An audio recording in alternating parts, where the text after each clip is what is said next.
This episode is brought to you by Nordstrom. Summer's almost out and fall's calling. Luckily, Nordstrom has everything you need for the season ahead, all under $100. Discover new arrivals from your favorite brands like Mango, Princess Polly, Wave, Free People, BDG, and more. Whether you're planning a last-minute getaway, heading back to class, or refreshing your office looks, you'll find the latest trends and beauty must-haves without breaking your budget. It's easy, too, with free shipping, free returns, and in-store order pickup. Shop today, in stores, and at Nordstrom.com. If you're a lineman in charge of keeping the lights on, Grainger understands that you go to great lengths, and sometimes heights, to ensure the power is always flowing. Which is why you can count on Grainger for professional-grade products and next-day delivery, so you have everything you need to get the job done. Call 1-800-GRAINGER, click Grainger.com, or just stop by. Grainger, for the ones who get it done. That sound is the leaky shower head that came with your place. The one that has you starting every morning with a low-pressure nightmare that's nearly your age. Stop settling for someone else's shower. Consider this your wake-up call to swap it for the relaxing feel of a Moen shower head and see how one easy change changes everything. Water designs our life. Who designs for water? Moen. This episode is brought to you by Dogfish Head Craft Brewery. The Grateful Dead and Dogfish Head have gotten the band back together with the release of Grateful Dead Juicy Pale Ale, a light-bodied pale ale brewed with sustainable Kernza grains, granola, and heaps of good karma for a refreshing brew that's music to your taste buds. Available nationwide. Visit dogfish.com to find Grateful Dead Juicy Pale Ale in your neck of the woods. Dogfish Head Craft Brewery is located in Milton, Delaware. Please drink responsibly.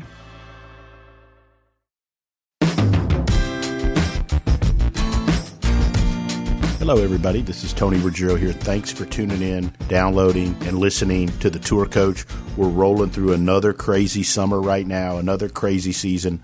There's lots of golf, lots of guys playing, lots of camps, lots of retreats, lots of travel. You know what that means? It means lots of great content coming to you. So thank you, whether you're a golf instructor, like so many folks that reach out and listen to this podcast, or you're an aspiring golfer, somebody just loves learning about the game, loves learning about how to get better. Thanks for taking the time to listen to The Tour Coach, because we've got lots of great content coming for you, okay? And if you like The Tour Coach, you're going to love Pro Work on YouTube. I want to remind all of you, if you haven't seen it, go to Bushnell Golf on YouTube or go to @TheDewSweeper on my YouTube channel and listen to, watch Inside the Ropes, behind the scenes with myself, Colby Touye, Mark Hackett, and a host of others. And you'll see what it's like to be a player of all different abilities, and watch how our team approach goes behind the scenes, inside the ropes, to find out exactly what the magic that your golf swing needs to pick up 10, 15, 20 yards or lower your handicap or get all the way out onto the PGA Tour. It's all there for you on Pro Work, just like it is here on The Tour Coach. So thanks for listening. We've got some great content coming. We've got some great discussions, some great roundtables, and some great guests coming your way this summer and this season here on The Tour Coach. And I couldn't do this Tour Coach without the following sponsors. They've been loyal to me. I'm loyal to them. I think it's one of the missing things in instruction and in our world, people that stick together, and I think that's why we've all had so much success. I've got to thank the folks at Bushnell Golf for their support and their sponsorship of this show, my teaching, as well as the Pro Work series. Vineyard Vines and the folks there, unbelievable. They keep all the dew sweepers looking good, myself as good as you can, and all of the folks at our retreats, and especially Shrixon and Cleveland Golf, Chip Holcomb, Eddie Dry, and all of the folks there. I mean, we couldn't do it without it. It's over 20 years I've been with Shrixon Cleveland Golf. I'm not going anywhere without that. Mason Prang and the folks over there in California take such good care of us. They've got the best product that you can find anywhere. So special thanks to Shrixon Cleveland Golf. And then finally, my good friend Mitch McConnell and the folks at McConnell Automotive, Buick GMC here in Mobile, and Buick GMC for sponsoring the radio and everything that we've been going on for all of these years. So we've got great sponsors, we've got great partners, and we're going to give you great content that's going to help all of you play better, enjoy the game better, or understand how to teach it and communicate it better. Sit back, get yourself a beverage, and enjoy the Tour Coach. And then when you get a chance, go check out Pro Work on my YouTube. You'll be glad you did. one of my boys. It's been a while since we've had him on. I think the last time we had him on, we might have been sitting outside of Bubba Garcia's or something. I know. I think it was. I was like, dang, I must have said something bad on that podcast. I haven't been asked back. No, not so. That's the night I think I literally had, this will shock you, too much to drink, and I called you the general.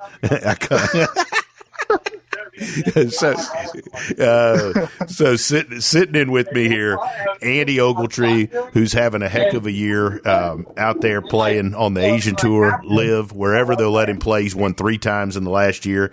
Andy, how the heck are you? And thanks for sitting in, buddy. Oh, we're doing great. We're down here at the Georgia Tech golf facility getting ready for a fantasy football draft. So no way, just hanging out. I just had my draft last night. I had that little health issue, so I had an auto draft, and the best part about it was it drafted better than I've ever drafted myself. I auto drafted a league last year and won, and they're still mad at me to this day. Oh, I'm sure. All right, so let's talk about the last year. So, obviously, first Live event, did not play your best golf, kind of was in a funk, got back to work, turned things around. 3 wins in the last 3 years, or in the last year, excuse me. Played some amazing golf also on the Live, the events you gotten in. Talk a little bit about just what the process has been. Let's talk about the things we've worked on. First, talk about your health and the importance of the body and all that stuff. Yeah, I mean, obviously, I never had any issues with my body in college, and turning pro kind of, I wasn't one that loved being in the gym, and I was mandatory workouts, 5:45 in the morning for 4 years at Georgia Tech, and just the gym just wasn't my happy place. It was kind of a place that I had to go in college, and once I got out, I didn't stick to a good routine, and I think from that, my body went into kind of a spiral. I ended up having hip surgery after a few of my sponsor invites. I wasn't able to play all 7. Played 3 of them hurt, and then we ended up deciding that the surgery would be best option for me. I was fighting a lot of injuries and was having a hard time walking, and yeah, as you know, Tony, I mean, it's hard enough to beat these top level guys when you're healthy, much less when you're having body trouble. So after hip surgery, just really dove into the body and tried to learn more about how my body works and how my body moves, and worked with you and Colby and Greg and a few others, just learning the biomechanics of the golf swing and kind of how everyone's built and how my hips work and how my arms connect to my body. And, we really dove into a lot of different stuff. And I think it really helps me a lot to just learn more about my golf swing, more about my body. And I feel like at my age, there's not a lot of people that have that. So it's almost a blessing in disguise that I did have injury early, because now the body is like such an important factor going into my prep and my schedule. And I've done a really good job of, sticking to a process that I've made with Colby. And we've had a really good game plan with my golf swing long-term of where we wanted to be once I got to moving well. So I think it's a testament to just sticking to the process and getting healthy. I mean, that was the biggest thing for me. I always said if I could feel well all the time, my golf game would take care of itself. I just wasn't. When I turned pro, I wasn't able to practice like I wanted to, just because I kept battling different injuries. So the past year has been great. I mean, to be able to play pain-free for a year and be able to practice the way I want to, and be able to put in the time that I need to play golf at a high level has been really important. So, yeah. I want to talk where we're at now. I want to talk about the blessing in disguise, because actually Jackson Court, I mean, we all hang out, obviously. Jackson, great young teacher. Jackson and I were talking the other day on the phone, just talking about different players, and we talked about the fact that I think that what's happened over the last year, and he brought this up, is that more than any young player, you really understand your golf swing. Like, you don't really care about anybody else's or what anybody else needs to do. The 2 or 3 things we're working on, and I think, the testament to it is like you've stuck to those 3 things, and you understand what you're doing with your body, and you understand what you're doing in the golf swing. And to me, when you're like that, when you have a shitty week, it doesn't really faze you, because you know what you're doing and where you're going. For sure. I think that's the biggest thing is like really trusting. I mean, right after hip surgery, I came back. I had all this new mobility. My body felt great. I didn't know how I was going to hold up in tournaments.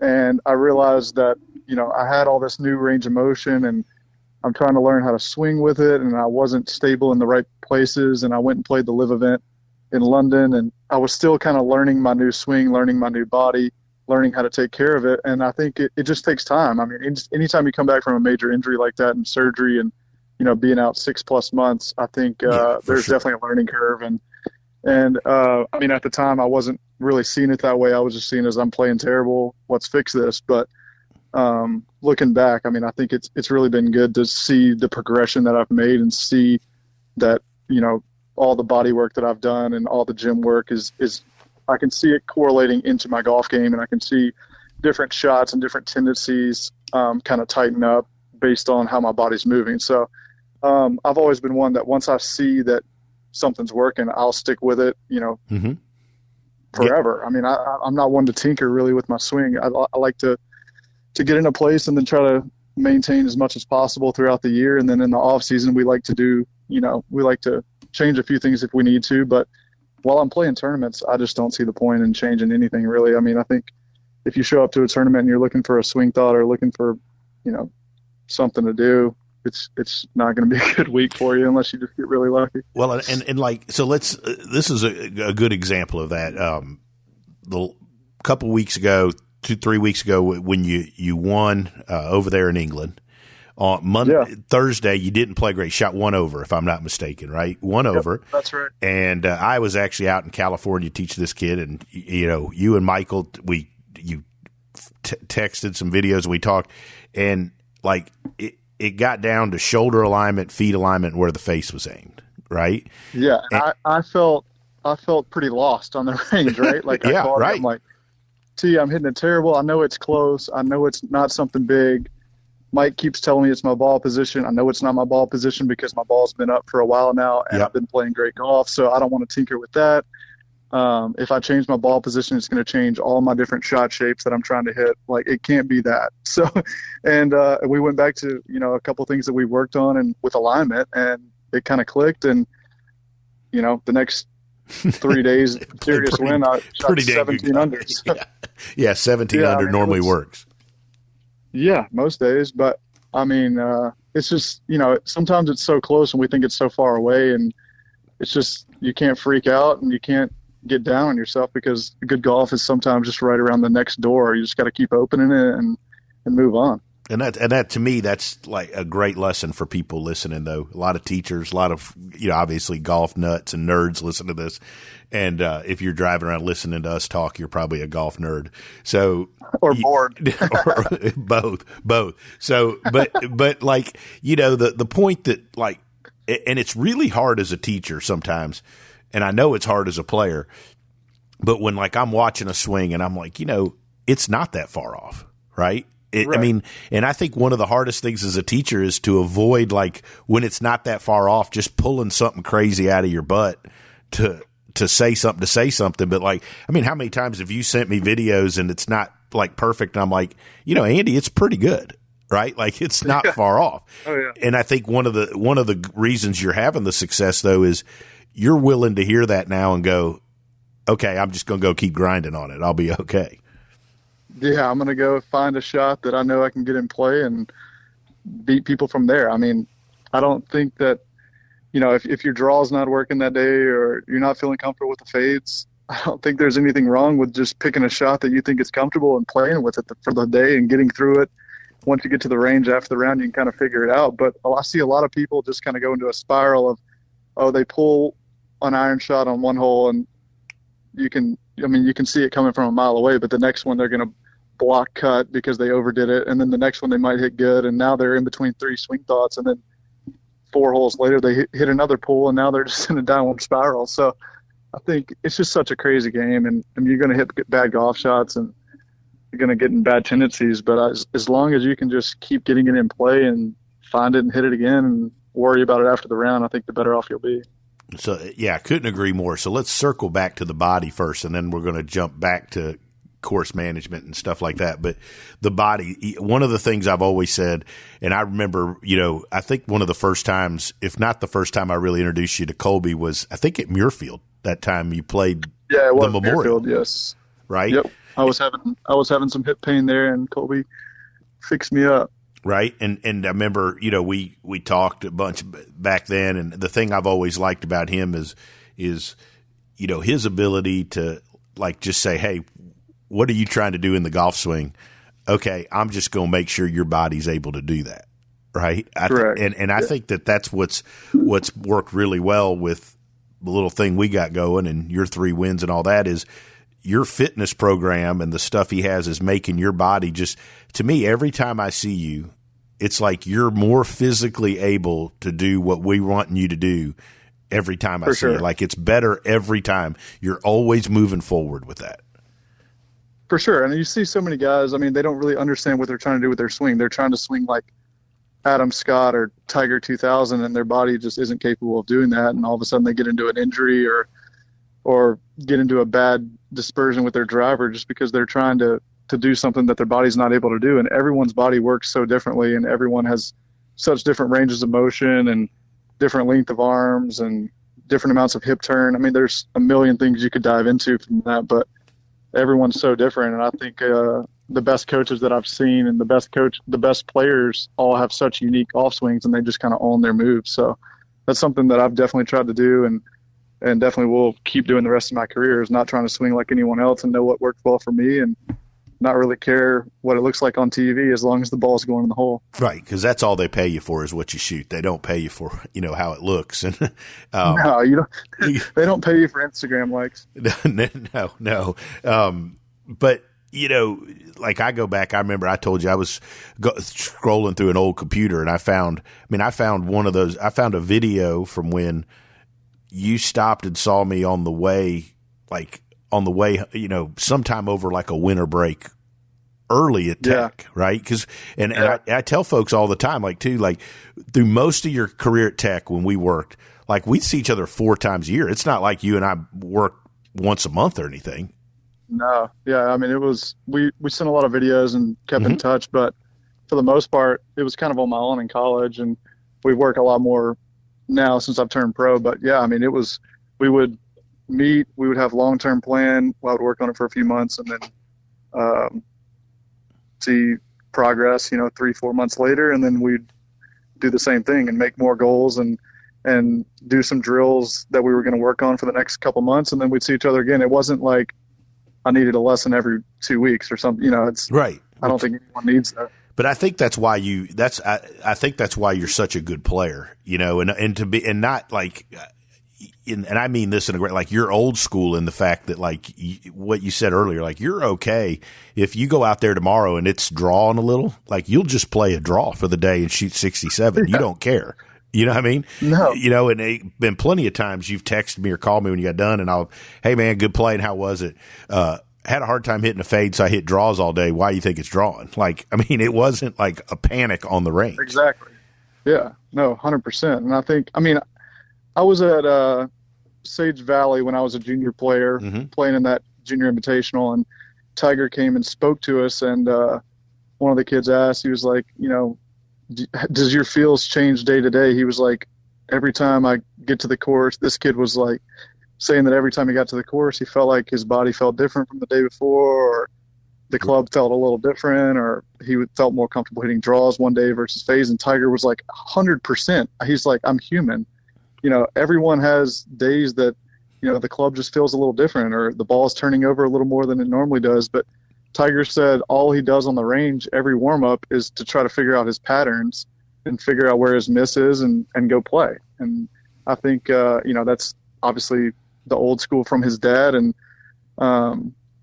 Tiger said he would have his best rounds were from terrible warm-ups, because before he would tee off, his dad would say, what did you accomplish during that warm-up session?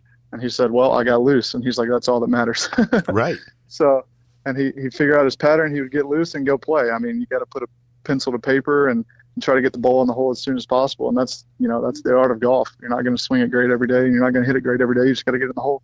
And that's like, Greg Carton always talks about that, like with the kids at our retreat. Like, how many times do you, like a bad warm up doesn't mean you're going to play bad, because how many times do you hit it great on the range and you go out there and you don't play good?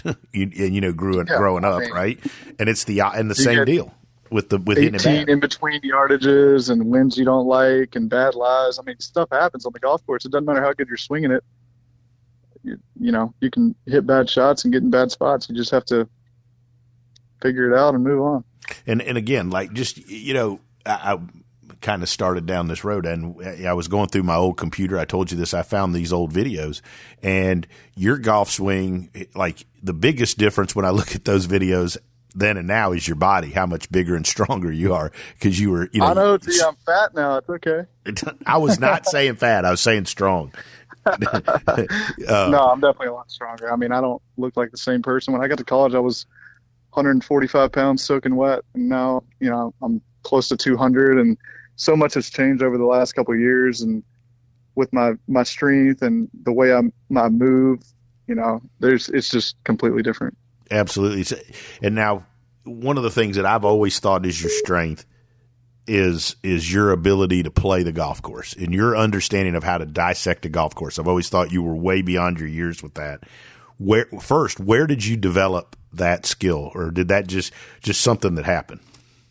Yeah, I don't know. See, it's interesting to me, because I was talking about this. I was talking to the Flushing at Golf. I was on his podcast a couple weeks ago after Newcastle, and we were talking about it, and I was like, all the time I play with these guys that, are great players and have great golf swings, and they can hit all the shots, but they just don't. I mean, they line up on a par 3 with the wind off the right and pin on the right, and they hit a huge sweeping draw with the wind and carry the green long left, and they can't figure out why. And I'm just like, I just watch guys do the dumbest stuff out there. And I mean, I'm not saying that the way I play golf is way better than anyone else. I don't know that that's necessarily true, but I don't understand why people do the stuff they do. I think that you can control a lot just by, the prep work that you do, and understanding where the misses are on golf courses, and understanding where to leave it on par 5s, and understanding which pins you can attack, and which pins you can, and your different tendencies. Obviously everyone's different, but I mean, I think you need to be able to work it both ways to play at a high level. And I mean, I see guys all the time just hit shots that don't fit the hole or don't fit the wind shape at the time, and they can't control their trajectories and spins, and it'll be a front pin and with a backstop behind it, and they rip a 60 from 110 yards and rip it off the front, and they can't figure out why. It's, stuff like that. It's just, I feel like that's the controllables in golf, that you can at least make the right decisions.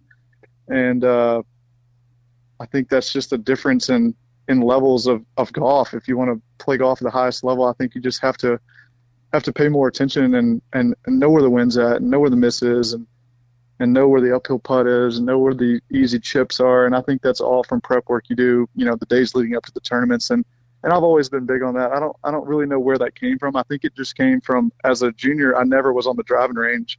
The guy that taught me how to play, who, Jimmy Gamblin. Yeah. Oh yeah. He wouldn't let me hit at the course I grew up at, Northwood Country Club. They had these little green bags of balls, and they probably had 15 to 20 balls in them. And he would never give me more than one unless I went and played, and then he'd give me another one when I came back.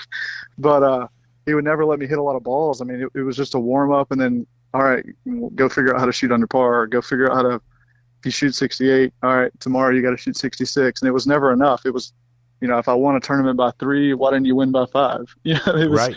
He was always super tough on me, but it made me learn where I lost shots, and I would learn how to, find ways around golf courses and figure out how to make the most birdies. And that's just kind of something that stuck with me through my career. And I think it's helped me a lot, just learning how to, I've obviously gotten better at it as a pro, but learning how to play golf, and how to control your spins, and how to control your trajectories, and what to do in the wind. And, I grew up in Mississippi. I grew up with, if it was blowing 4 miles an hour, there was, it's a hurricane out here. Right.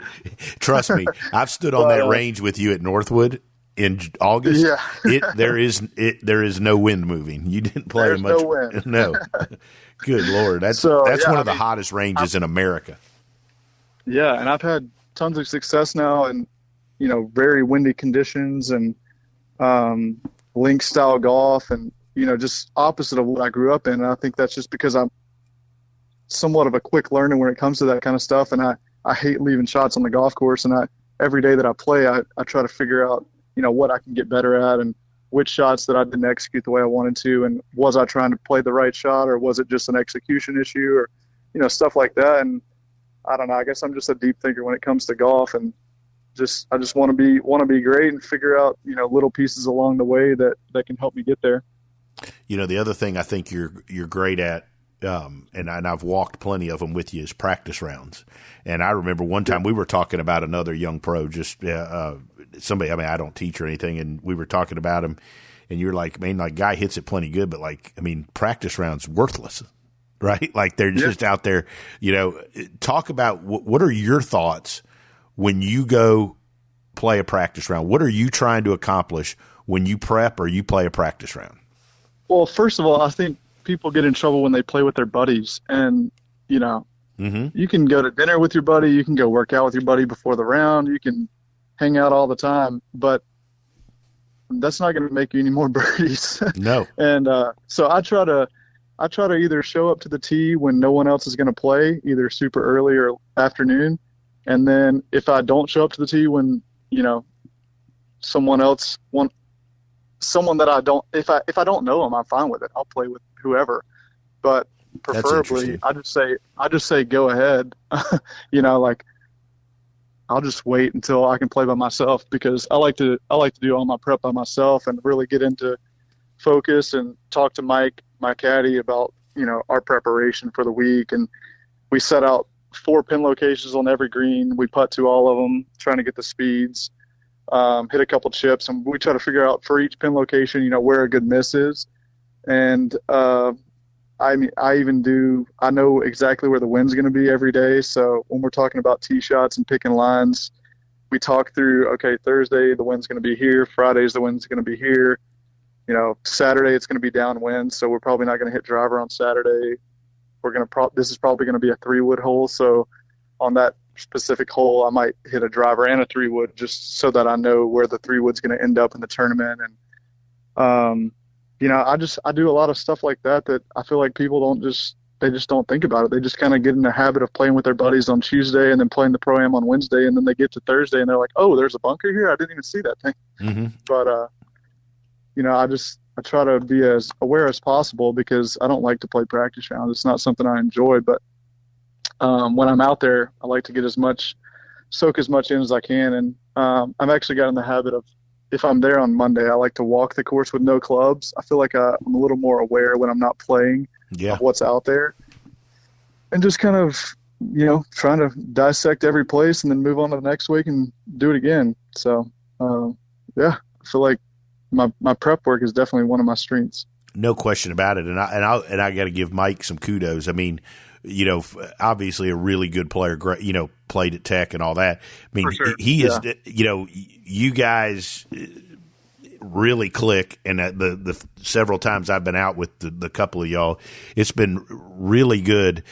And watching his preparation and how he knows exactly what you want and where you're trying to hit it.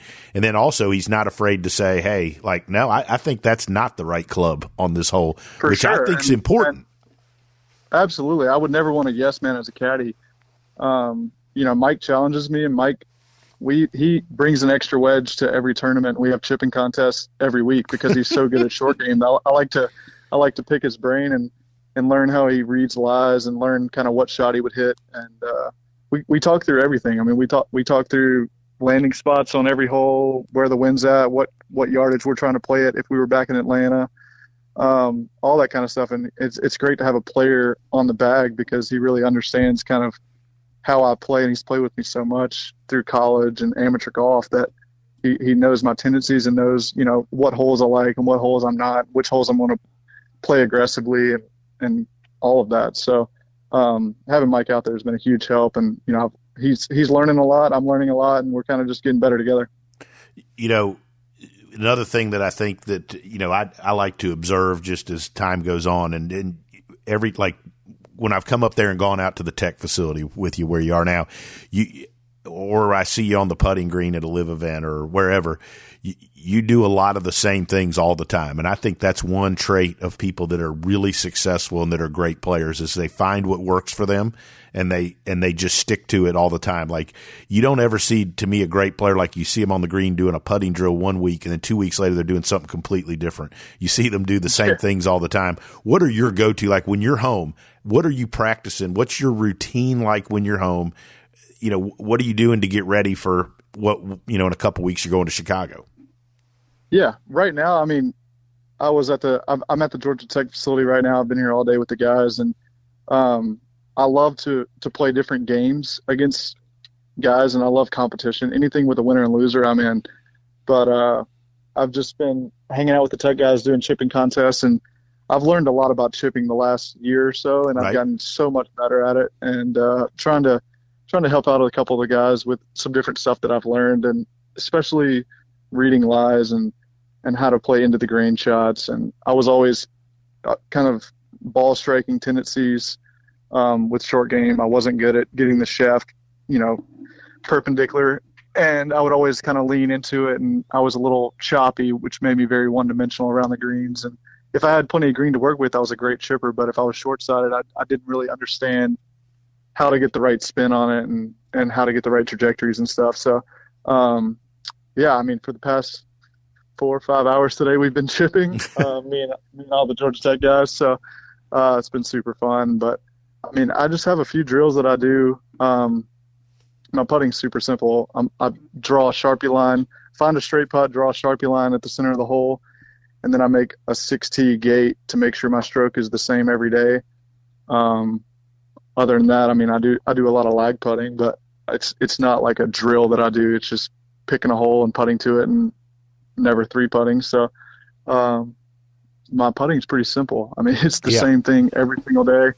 I do the same thing before the round, same thing after the round. I'm never on the putting green for, more than an hour a day, I would say. It's just, I like to keep it in check. And thankfully I've always been pretty good at putting. I don't feel like I have to put all my time into that.